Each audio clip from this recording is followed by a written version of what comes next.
Hi guys, welcome back. I thought today's video would be a get ready with me going out for a date in New York City.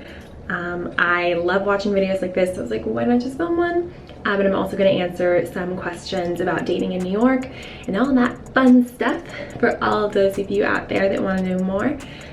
Be sure to like this video down below and subscribe, and let's get started. I'm fresh out of the shower. I haven't even done anything, and we're going, I would say full glam, but my definition of full glam, which is not much.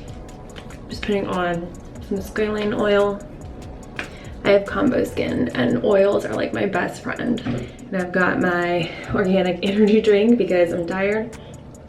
After the squalane, I go in with the IS Clinical Moisturizing Complex. I don't always do moisturizer, but when I'm wearing makeup, it just really helps smooth my skin. I'm gonna start with the first question, which is, are you on dating apps? I feel like that's a really big question, especially for millennials. And I am actually not. I was an avid dating app person. I was like, this is great, it's so accessible, it's on my time. But I just found that dating apps they have a certain stigma when you meet someone versus meeting them organically or through a friend, that it's very sexual.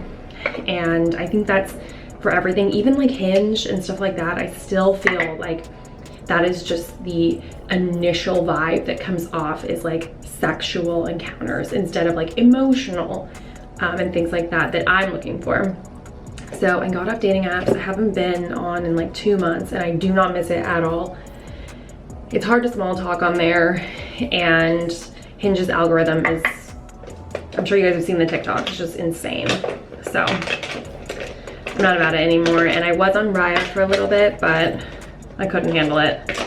Everyone there is just wanting an ego boost, and I'm like, I actually have a personality, so I'm gonna go. Probably wondering, how am I meeting people instead? A lot of the times I'm meeting them through friends of friends, or I'm meeting them organically out. I feel like in New York, people have just they can see that COVID's coming to an end, and people are being more approachable. They're coming up at restaurants, they're coming up on the street. They're just being more proactive about getting out there, because I think everyone is kind of sick of the apps. They're kind of sick of being at home. They want that in-person flirting and that experience. Who doesn't? So fun. And I feel like New York is coming back in that way because people are just ballsy AF. Favorite drink to have on a date? I love a good tequila on the rocks with an orange slice. Really into that right now. I love a good dirty martini, but it's a little much for a date, or a first date at least. That or an espresso martini. Oh, delicious. This one is gonna come as no surprise that I'm answering it, but what do you do when someone ghosts you?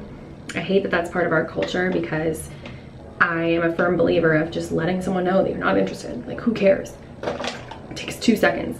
As much as it takes for you to think about responding, you could have responded instead of ghosted. So if they ghost you, I think the biggest thing that's helped me get through that is to understand that it's not a reflection of you, it's their choice. Whatever reason, you put in 100%. You did you. There's nothing wrong with anything that you did. It was their decision. So what are we gonna do? Control what you can control, and that's their choice. That's their choice. It doesn't reflect who you are as a person, who you wanna be, how you feel, what you look like. No, silly. So if anyone does that, I'm like, okay, great. I will take that as a good sign that I did not need to hang out with them anyway, because clearly I'm on to better things. Having confidence takes so much time. For those of you out there that are in your mid, even early 20s, I struggled so hard to feel confident in myself.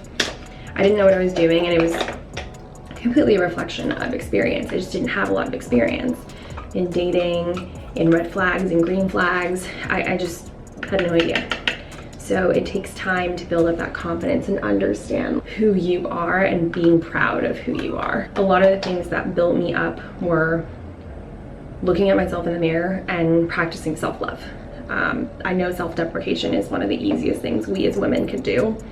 but it is not healthy for us at all. Like, we are so bright and so smart and so beautiful that, like, I hate that society or men or other women or family members even feel the need to bring us down. And I'm like, what?